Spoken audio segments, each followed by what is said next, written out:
impetuoso. O princípio do Evangelho, Paulo mostra qual é o princípio do Evangelho em Colossenses. Porquê é que nos reunimos? Porquê é que predicamos o Evangelho? Porquê é que temos que, de alguma forma, passar por todas estas situações? Mas afinal Deus não é um Deus de facilidades, afinal Deus não nos abençoa. Parece que às vezes há contradições. Não há contradições, simplesmente há confirmações. Paulo, no seu ministério, quando escreveu a Colossenses, ele dizia: eu agora gozo-me no meio dos meus sofrimentos por vós e cumpro na minha carne aquilo que resta das aflições de Cristo, por amor do seu corpo, que é a Igreja. Paulo padecia por amor do corpo de Cristo, significa por amor da Igreja, do qual eu fui constituído ministro segundo a dispensação de Deus, que me foi concedida para convosco, a fim de que de cumprir a palavra de Deus. O ministério que esteve oculto desde os séculos e das gerações, mas que agora foi manifesto aos seus santos, a quem Deus quis fazer conhecer quais são as riquezas da glória deste ministério entre os gentios, entre toda a gente, que é Cristo em vós, esperança e glória, o qual nós anunciamos, admoestando a todo o homem, ensinando a todo o homem toda a sabedoria, para que apresentemos todo o homem perfeito em Cristo. Amém? Para que apresentemos todo... O fim do Evangelho é de que todo o homem possa se apresentar perfeito diante de Cristo. Mas dirás, mas já ouvi alguns dizer que na palavra de Deus que justo não há só um. É verdade. Todos fomos destituídos, é aqui todos somos... É verdade. Mas somos justificados pela sangue de Cristo. Amém?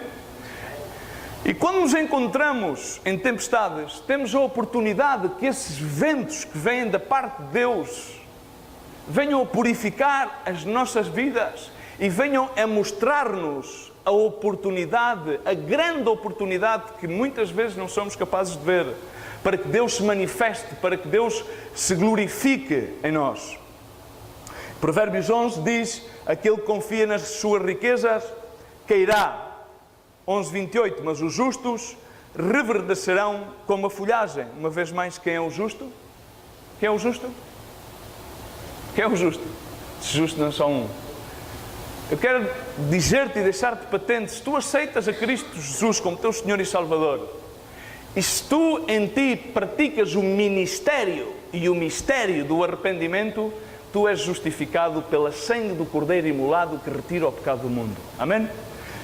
Irmão, mas dirás, mas é que às vezes, sim, às vezes inclusive até o próprio João Batista teve dúvidas. Ele esteve preso e mandou 2 dos seus discípulos saber.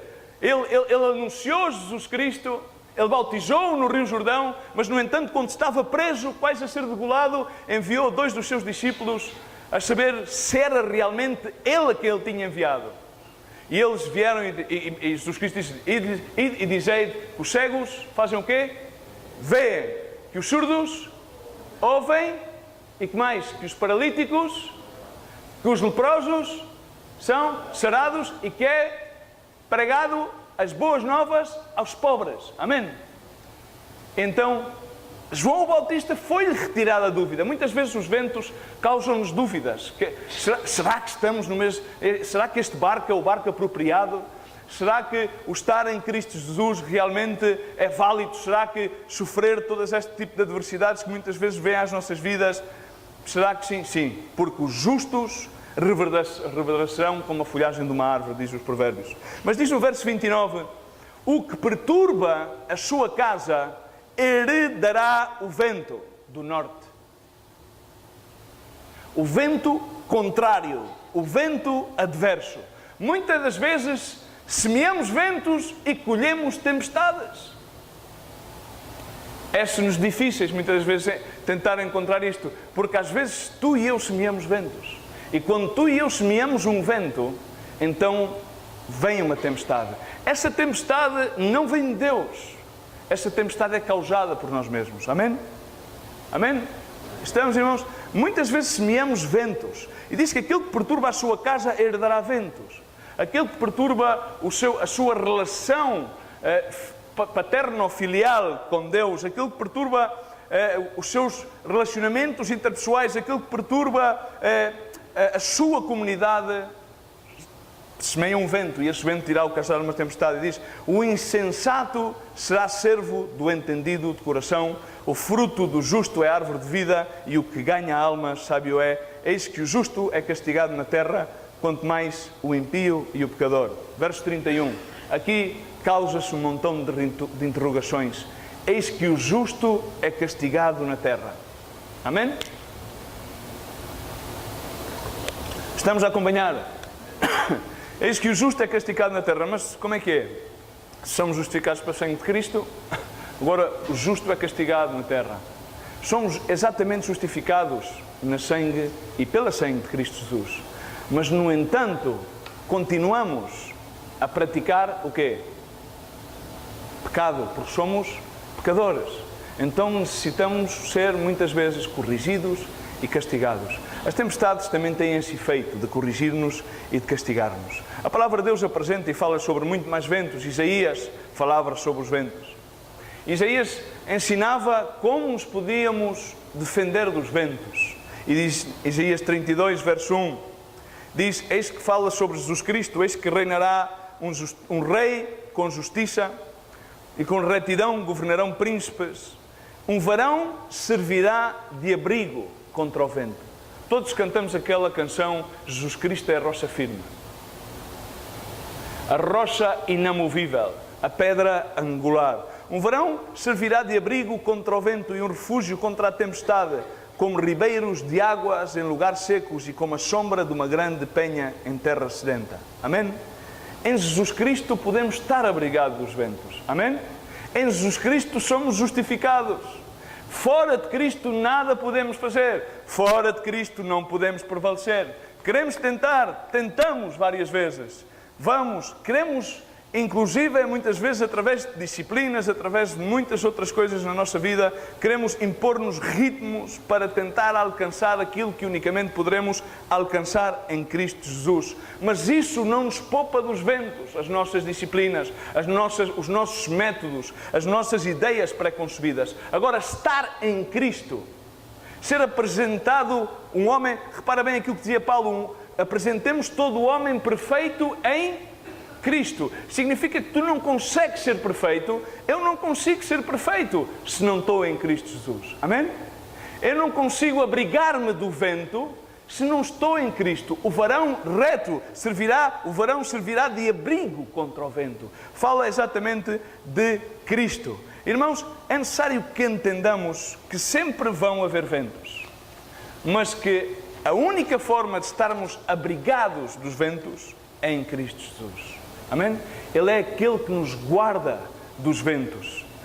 É aquele que sempre faz com que esses ventos venham para bem. A palavra de Deus diz que aqueles que são chamados, em Romanos 8, aqueles que são chamados conforme ao seu propósito, tudo lhes vem a bem. As tempestades vêm a bem. Temos que aprender a descobrir, aprender a ver a oportunidade nos ventos adversos. Aprender a esconder-nos atrás da rocha que é Cristo, para que esses ventos passem e para que esse vento adverso se torne um vento favorável, que seja um vento do Espírito Santo de Deus para as nossas vidas, que seja um vento que vem de alguma maneira a encher-nos de coragem, a motivar-nos, a encher-nos de fé. Os discípulos tiveram temor, diz a palavra de Deus, porque viram como Jesus Cristo repreendeu os ventos e os ventos amainaram e houve bonança. Depois de cada tempestade há um tempo de bonança. E na maior parte das vezes nas nossas vidas, no tempo de bonança, no tempo no qual as coisas parece que correm com ventos a favor, parece que nos relaxamos no sentido de não buscar a Deus. Tomamos as coisas como garantidas. Parece que é necessário que estejamos continuamente no meio de tempestades para buscar a Deus. Porque quando as coisas nos vêm a favor, depois relaxamos, já perdemos o hábito de congregar-nos, perdemos o hábito de orar, perdemos o hábito de poder louvar a Deus. Esta manhã estivemos numa igreja amiga, uma associação amiga que tem uma igreja, e vimos e constatamos como pessoas tão simples como nós, tão comuns como nós, tinham tanto prazer em adorar a Deus e como tinham um furor para receber da parte de Deus e da palavra de Deus. Mas às vezes parece que neste ministério as coisas já se dão um bocadinho como garantidas. parece que já há uma coisa pré-concebida e perde-se a capacidade, não uma capacidade pessoal, senão a capacidade de afrontar as tempestades buscando a Deus. E queremos enfrentar as tempestades de uma forma autossuficiente. Muitas vezes tornamos-nos autossuficientes no meio das tempestades. E talvez aqueles discípulos pudessem ter optado por começar a achicar a água do barco. Hoje por hoje já não precisam de achique, porque normalmente os barcos vêm equipados com bombas de achique. Eu tenho a certeza que se aquele barco, aquela barquita tivesse uma bomba de achique, os ventos levariam-no de encontro a uma rocha, para que eles bramassem a Cristo. Sabes, podemos dizer, não, Jesus Cristo é que estava aí confiado, parece que Deus... Não, Deus tem soberania, Ele está atento. Deus não dorme, Deus está atento, Deus vela pela tua vida, Deus vela pela minha vida. Mas Ele quer dar-nos a oportunidade a que nós lhe manifestemos no nosso coração, a que nós lhe manifestemos a necessidade que temos de interagir com Ele. Amém? Há igrejas que às vezes simplesmente tornamos-nos receptoras. Significa que queremos apenas receber de Deus. Vimos a Deus para receber. Deus dá-me, Deus abençoa-me. Mas não vimos a Deus para ofrendar-lhe. Não vimos a Deus para ofrendar-lhe frutos de lábios. Não vimos a Deus para ofrendar-lhe oração. Não vimos a Deus em ação de graças manifesta. Vimos a Deus com a ideia pré-concebida de um culto com os tempos determinados e que depois vamos e esperamos então que em seguida Deus continue a fazer a obra nas nossas vidas e tomamos, pois Deus ouvirá as nossas orações. Irmãos, eu quero que tu saibas uma coisa, que no meio da adversidade e em toda e qualquer situação da tua vida, a palavra de Deus diz que a oração do justo pode... Quanto? Pode quê? Muito! Mas nós esquecemos-nos de orar. Tenho visto em como se descuidam os devocionais familiares. Irmão, é que não temos tempo. Não. Nem que seja às 9 da noite, ou às 9h30, ou às 10. Há tempo para um horário, há tempo para um devocional familiar. Um devocional familiar não requer uma palestra de 25 minutos nem de 30. Requer um momento de comunhão, de explicação das Escrituras. Que se recitem as Escrituras aos nossos filhos, do esposo à esposa, um local de comunhão, pode ser em qualquer sítio, mas requer oração, requer devoção, requer consagração. Quando tu estás consagrado, podes esconder-te atrás da rocha firme que é Jesus Cristo e poderão soprar ventos contra aquela casa que está edificada sobre a rocha, poderão vir tempestades impetuosas, poderão varrer as areias, mas a rocha permanece. E quem está na rocha firme, quem está escondido em Cristo Jesus, com Ele permanece. Amém? Vimos continuamente em como há pessoas que desfalecem no meio das tempestades, porque não estão agarradas à rocha firme. Quero levar-te a Atos 27, e não vou falar da serpente.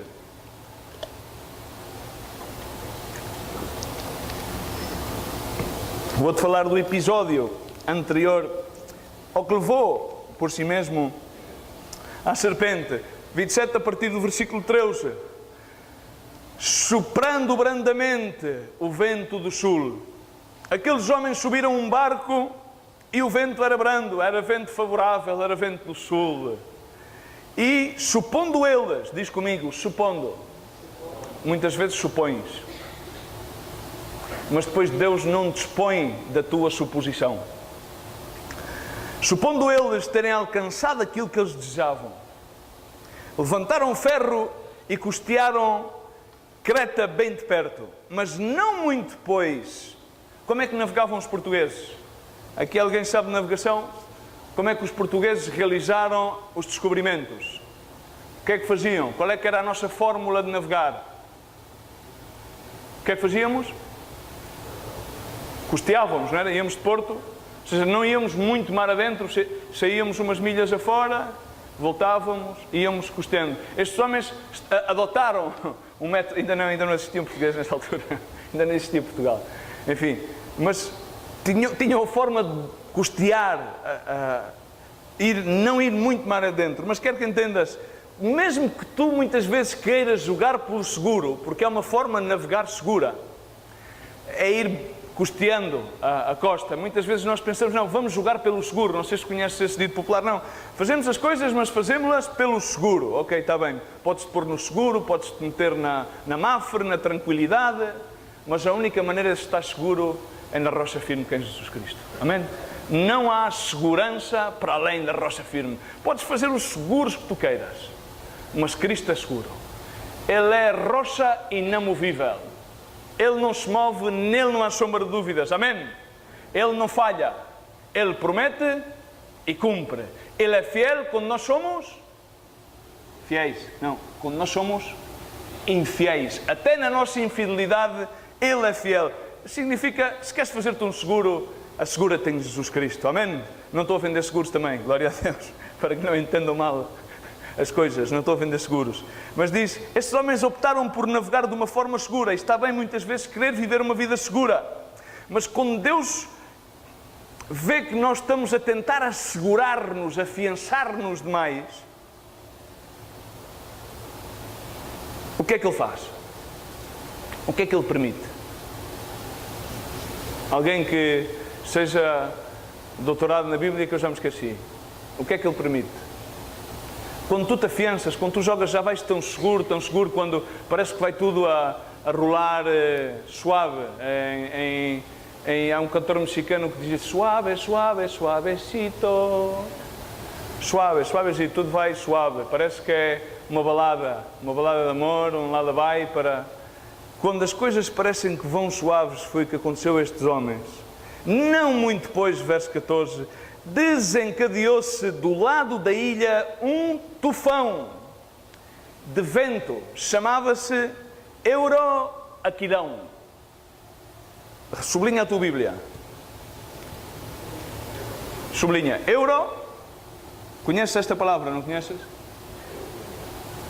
Nunca ouviram falar do euro? Hã? Oi? Calma. Já está, 25 minutos. Euro, traço, aquilão ou aguilhão.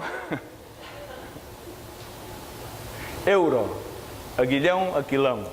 Interessante. Bom, mas não vou ir pelo euro, nem vou por ser ou não ser essa questão. De 21 passamos a 23. Não vamos falar sobre o Orçamento Geral do Estado. Amém? Já se fala muito. Euroaquilão. E diz, sendo arrebatado o navio, não podendo navegar contra o vento. O vento do Euroaquilão veio como um tufão do outro lado da ilha e zumbou-lhes contra o barco. Fez com que o barco fosse mar adentro. Mar, o que é que isto significa? Significa que nós tratamos de viver uma vida segura. E para viver uma vida segura, o que é que fazemos? Todos tratamos de ser muito superficiais. Não profundizamos nas Escrituras. Não profundizamos na relação pessoal com Deus. Não profundizamos na oração. Não profundizamos nos cultos familiares, nos devocionais familiares. Não profundizamos. Superficializamos as coisas no culto de domingo ou de quinta. E então Deus obriga-nos a profundizar. Leva-nos. E esse navio foi arrebatado e não podia navegar. Não tinha recursos suficientes para navegar com o vento de encontra. Cedemos à sua força. Não tinham força. Aqueles homens eram espertos. Eram navegadores espertos. E o que é que aconteceram? Deixámos-nos levar. Assim estamos. Deixamos-nos levar. Não sejais como crianças insensatas, que se vos deixam levar por qualquer vento de doutrina, ensinava Paulo. Deixamos levar por qualquer coisa que se nos diga. Dizem-nos, e deixamos levar. Diz-nos para a esquerda, deixamos levar para a esquerda. Significa que não temos opinião própria, não temos convencimento de fé. Aconteceu àqueles discípulos, mas nós temos que fortalecer-nos na rocha de tal maneira a que não nos deixemos levar. Poderemos ir mar adentro, mas seguiremos confiados. Vamos ver o que é que se passou aqui. Diz a palavra de Deus, no verso 16, correndo a sotavento de uma pequena ilha chamada Clauda. Ninguém se chama Cláudia ou Cláudia. Há aqui alguma Cláudia? Não, glória a Deus, porque assim não se identifica, está bom? Somente a custo podemos segurar o batel, a barca, o qual recolher, o batel, que é uma peça que eu não sou muito navegador, mas enfim, nunca naveguei nada, andei na marinha, mas nunca naveguei por outras coisas. O qual recolheram, usando então os meios disponíveis para cingir o navio. E diz, e temendo que fossem lançados na sirte, arriaram os aparelhos que se deixavam levar. Como fôssemos violentamente açoitados pela tempestade, no dia seguinte começaram a aligerar a carga ao mar. A tempestade foi tão grande que não só aqueles marinheiros deixaram-se levar, tal como nós muitas vezes nos deixamos levar pelos ventos contrários da vida, e caíram em tal desespero que disseram, bom, isto já não vale a pena, já recolhemos todos os aperos do barco e então agora o que é que fazemos? Os mantimentos que temos, para ver se isto não choca contra as pedras, vamos ali a gerá-los, a ver se o navio pode flutuar o máximo possível. Mas diz que, e ao terceiro dia, com as suas próprias mãos, lançaram-se, não aparecendo por muitos dias nem o sol, nem as estrelas, sendo nós ainda batidos por uma grande tempestade. A tempestade não era pequena, era grande. Fugiu-nos, afinal, o quê? Lê comigo, toda a esperança de ser salvos. Irmãos, ou melhor, tu não tens esperança alguma de ser salvo. Ou melhor, estás a viver uma situação, estás a levar com um vento contrário na tua vida e não tens esperança. Não sabes de onde é que veio o vento. Não consegues entender. Perguntas porquê, para aqui, para ali. Mas não interessa o porquê, interessa o para quê. E vamos ver aqui, no verso 21. Eles estiveram muito tempo sem comer. Mas Paulo, sabem quem é Paulo, não sabem? Aquele que anteriormente era Saulo de Tarso. Paulo, pondo-se em pé no meio deles, disse, senhores, o que é que Paulo estava a fazer no navio? Era prisioneiro, estava na gíria portuguesa, disse que estava de cana, foi de saco, foi para o bote, exatamente, estava no bote e estava agrilhado com os grilhões, estava preso. E era um homem de fé, era um homem que estava escondido debaixo da rocha, mas também estava na tempestade. E Paulo, naquele momento, aproveitou a oportunidade. Ele aproveitou a oportunidade de tal maneira que disse-lhes, devias ter-me ouvido e não ter partido de Creta, para evitar esta avaria e perda. Já estamos, como se diz em português e como cantava aquele cantor, se cá nevasse fazia-se quê? Casqui. E dirão, pois já estamos outra vez. E é verdade, se nós fizéssemos, ouvíssemos aquilo que Deus quer para as nossas vidas e não estivéssemos tão preocupados com as mensagens subliminares ou com as interpretações analíticas de certas e determinadas coisas que estão na nossa vida, talvez não estivéssemos em certas e determinadas frentes de tempestades. Paulo disse-lhes isso, mas não lhes disse num tom recriminatório, porque no verso 22 ele disse-lhe, agora eu vos exorto a que tenhais, diz comigo, bom ânimo. É como dizeres a um cego, veja. O que é que eles não tinham? Ânimo. Não tinham esperança. Da palavra de Deus relata que eles estavam sem nenhum tipo de esperança. Agora Paulo vem calmamente, tão seguro, a sofrer a mesma tempestade, pior que eles, porque eles podiam mexer nas coisas, Paulo estava atado. Mas a diferença é que há muitos que aparentemente estão livres, mas estão mais atados do que Paulo. Paulo estava atado, mas era mais livre do que muitos daqueles que provavelmente estejam atados por várias circunstâncias das suas vidas. Ele disse, tenhais bom ânimo, pois não se vai perder a vida de alguma dentre vós, mas a única coisa que se vai perder é o navio. Porque esta noite apareceu-me um anjo de Deus, de quem eu sirvo, de quem sou e a quem sirvo, dizendo, não temas, não tenhas medo. A pior ferramenta que tu podes utilizar na tua vida é o medo. É o medo. Se tu tens medo, não o temor de Deus é o princípio do quê? Da sabedoria. Isso é uma coisa, temor em sentido de reverência. Aqui falamos de medo, ter medo. Ter medo dos ventos contrários, ter medo das circunstâncias adversas. Paulo disse, não temas, Paulo, importa que compareças perante César, e eis que Deus te deu todos os que navegam no navio contigo. Ele passou de prisioneiro a líder. de um barco sem ser navegador. Amém? Entendemos? Significa, irmãos, em qualquer tempestade há sempre uma oportunidade de que, se estamos atrás da rocha firme, podermos transformar uma situação que é muito negativa em algo que é positivo e tem um fruto.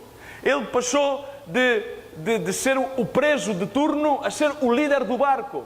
Ele passou, poderia estar desanimado, mas não, ele estava animado e confiado porque ele tinha comunhão. Ele sabia quem era. Ele não ia à igreja por ir. Ele não estava num sítio por estar. Ele pregava o Evangelho. Ele sabia quem era. Estive com Deus. Ele enviou-me um anjo. Deus visitou-me. O anjo do Deus de quem eu sou e a quem eu sirvo. Ele estava a dizer: eu sou de Deus e sirvo a Deus. E Deus falou-me. E Deus disse-me para não ter medo. E deu-lhe o demais da mensagem. Era necessário que ele comparecesse diante de César. E entregou-lhe a autoridade sobre aquelas pessoas. Portanto, continua Paulo a dizer aos homens deste barco: senhores, tende bom ânimo. Quer dizer que é necessário que tu tenhas ânimo. Porque eu creio, dizia Paulo, eu creio em Deus que há de suceder assim como foi dito. Irmãos, eu tenho a segurança, a certeza absoluta que estas tempestades que vivemos hoje em dia são tempos oportunos para que tu e eu possamos revestir-nos do carácter de Jesus Cristo e não só levar a mensagem de salvação, senão levar a imagem de uma igreja viva e santificada em Cristo Jesus. Não uma religião, mas algo genuíno, original, provém de uma comunhão íntima com o Pai. Não algo que simplesmente é estereotipado para que as demais pessoas vejam, mas algo que brota de dentro para fora, algo que fervilha no nosso interior. Talvez não sejamos dignos, talvez tenhamos falhas de carácter, talvez sejamos pecadores, mas somos justificados em Cristo Jesus. Pela sua sangue somos limpos e Deus quer dizer que tenhamos bom ânimo. É necessário que tenhamos ânimo, irmãos.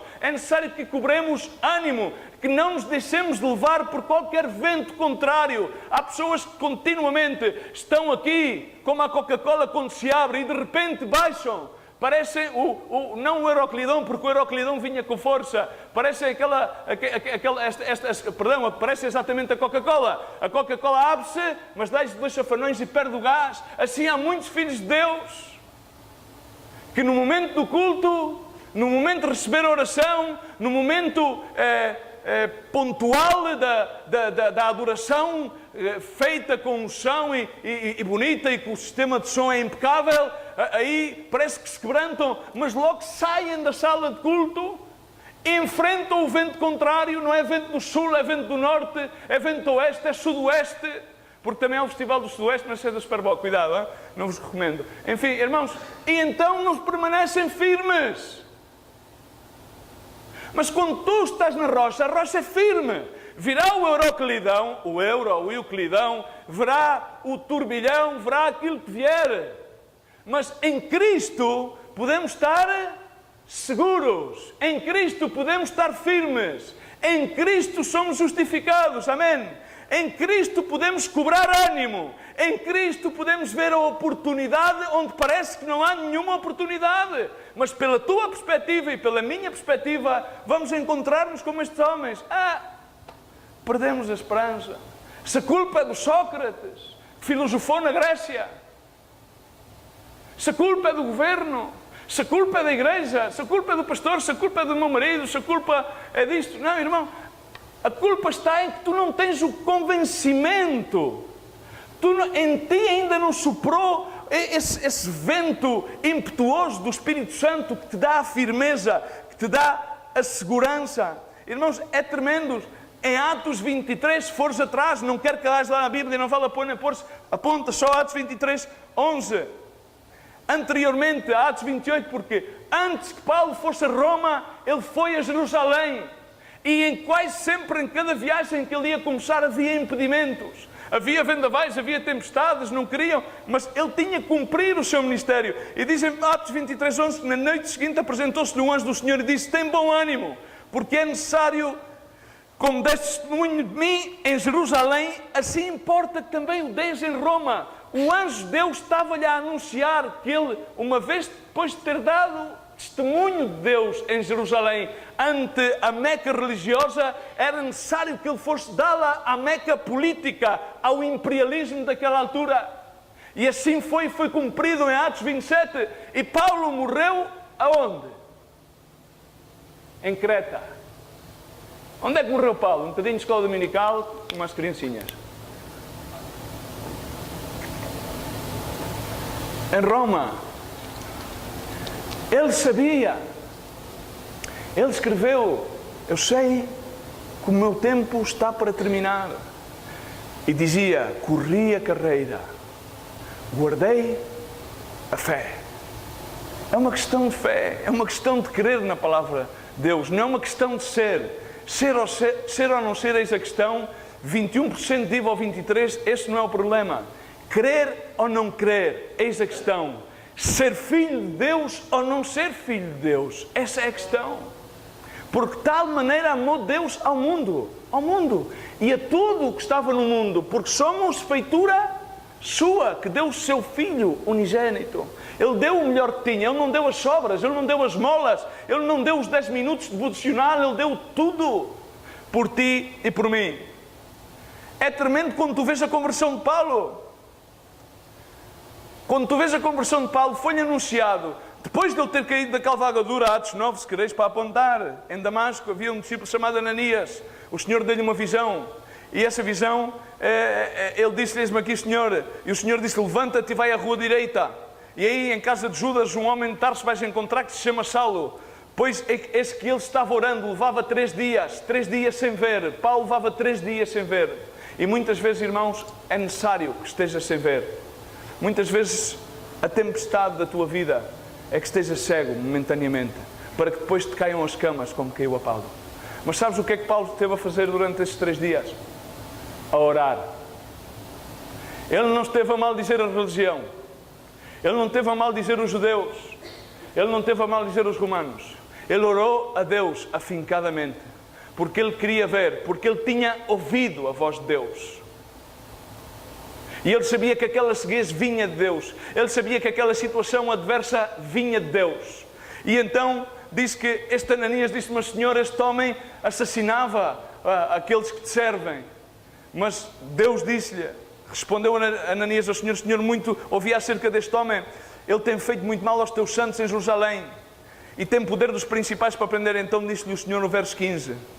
Disse-lhe, porém, o Senhor: vai, Ananias, não me apresentes mais justificativos.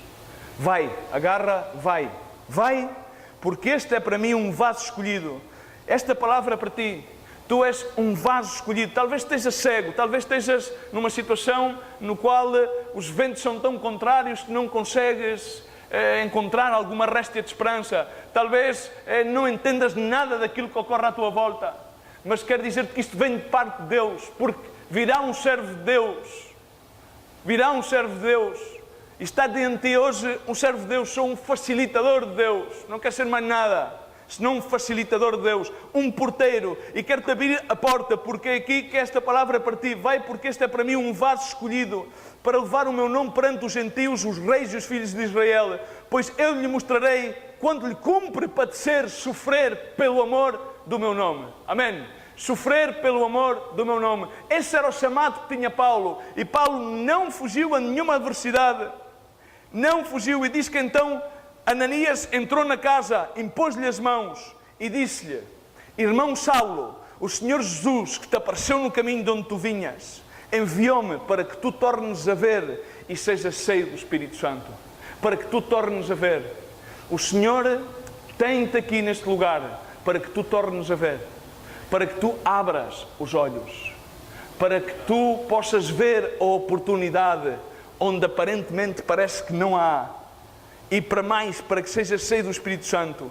E então caíram-lhe dos olhos como que umas escamas, como que um prepúcio. Há um prepúcio no coração e há um prepúcio no membro do homem. Por isso é que os judeus exigiam a circuncisão. Irmãos, tu não vais mudar. Eu não vou mudar de outra maneira, se não é por uma via divina, se não é pelo poder do Espírito Santo.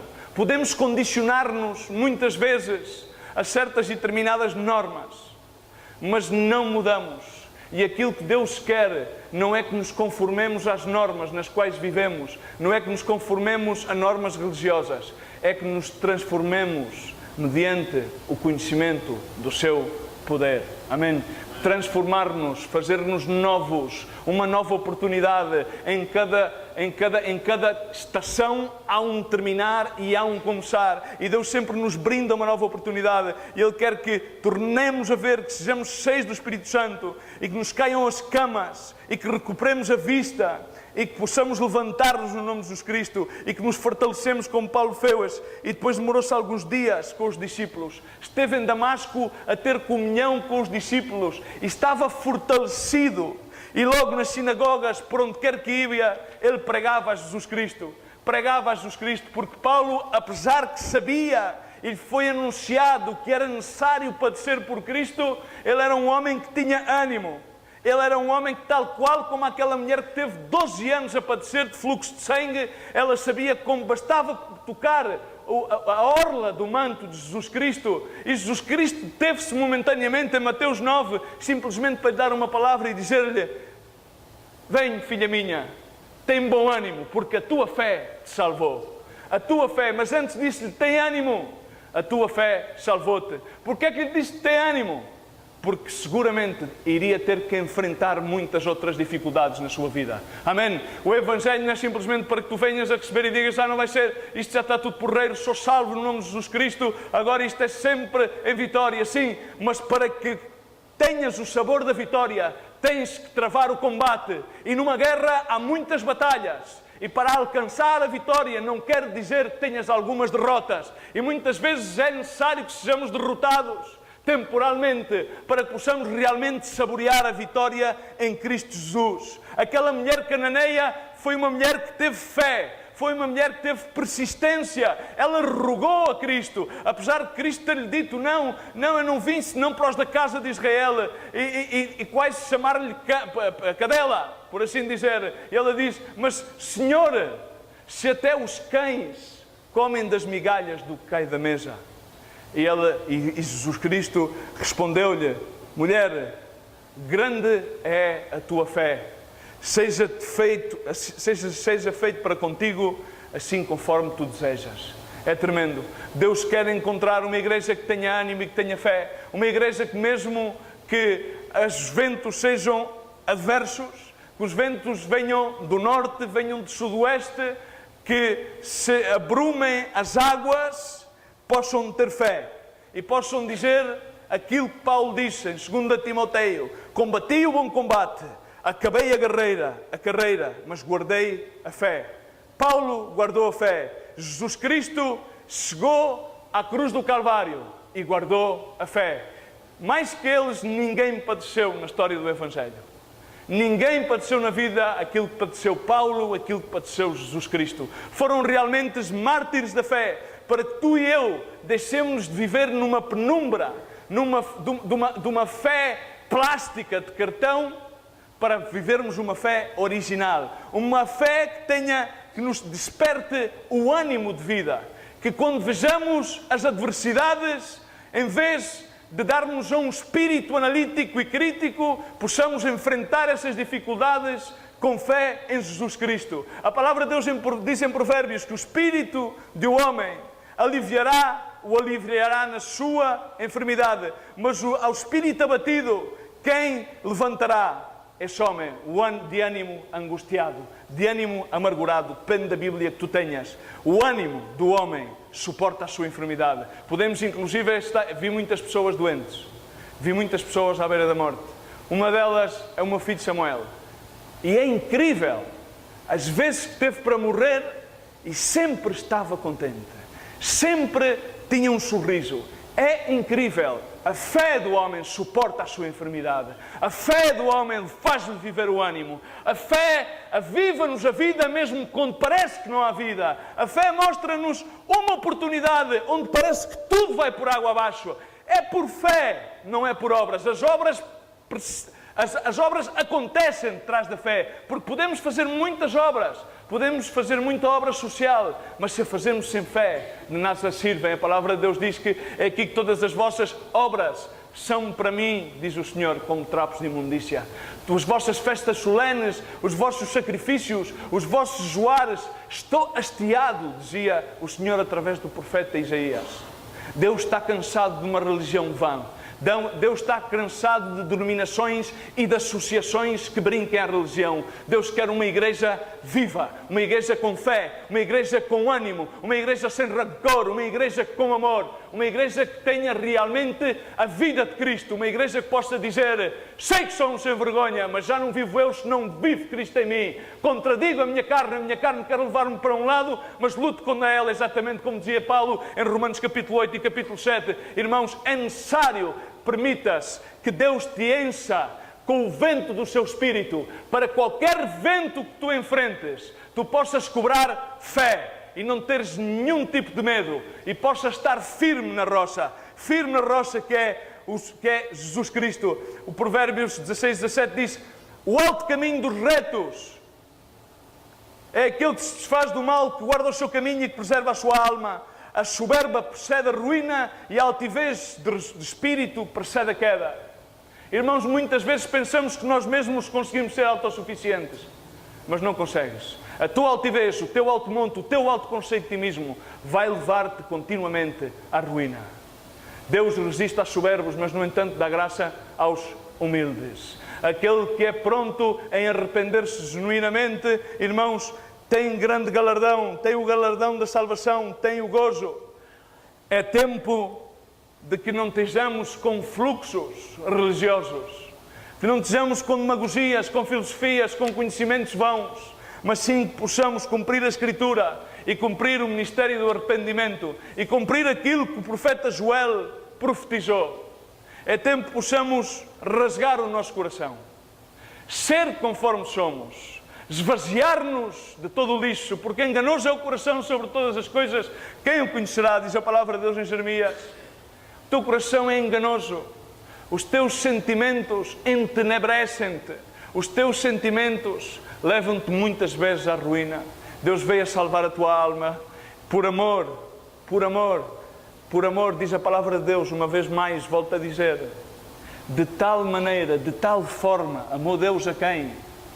Diz: amou-me a mim, amou ao mundo, que deu o seu Filho unigênito. Para quê? Para que vivas uma vida medíocre? Não. Para que tenhas vida em abundância, uma vida verdadeira. Uma vida, não uma vida de sobrevivência, mas uma vida abundante. Sim, uma vida na qual vais ter que enfrentar, talvez o euro que lhe dão, talvez ventos adversos, talvez pérdidas, talvez frustrações, mas te escondes na rocha que é Jesus Cristo, aí vais encontrar a tua fortaleza. Se rasgas o teu coração, Joel 2, capítulo 2, verso 13, desculpem.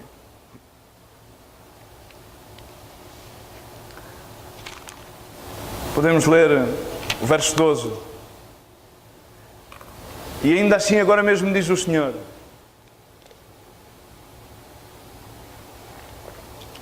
convertei-vos ao Senhor vosso Deus, porque Ele é misericordioso e compassivo e tardio em irar-se. Diz o quê? Convertei-vos a quem? Ao Senhor. Irmão, eu não quero que tu te convertas a uma religião. Eu quero que tu entregues a tua vida ao Senhor. Que tu hoje possas abrir, rasgar o teu coração, não as tuas vestes. Porque Ele é misericordioso e compassivo, e é tardo em irar-se e grande em beneficência, misericórdia, e se arrepende do mal.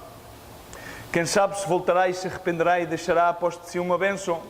É uma oferta de manjar de libação para o Senhor vosso Deus. Tocai a buzina em Sião, santificai um jejum, proclamai um dia de proibição, congregai o povo, santificai a congregação, ajuntai os anciãos, congregai os filhinhos e os que mamam. Sai ao noivo da sua recâmara e a noiva do seu tálamo. Sai à igreja,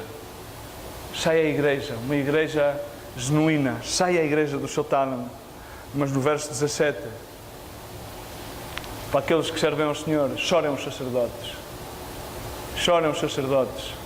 porque a igreja está adormecida. Chorem os sacerdotes porque a igreja está adormecida. Chorem os sacerdotes, ministros do Senhor, mas chorem entre o alpendre e o altar. Entre a porta e o altar. No caminho, Jesus Cristo, eu sou o caminho, a verdade e a vida, ninguém vai ao Pai senão por mim. No caminho, do alpendre ao altar. Da entrada ao altar, à presença. Aí têm que chorar os sacerdotes e os ministros do Senhor. Poupa o teu povo. Chorem por quem?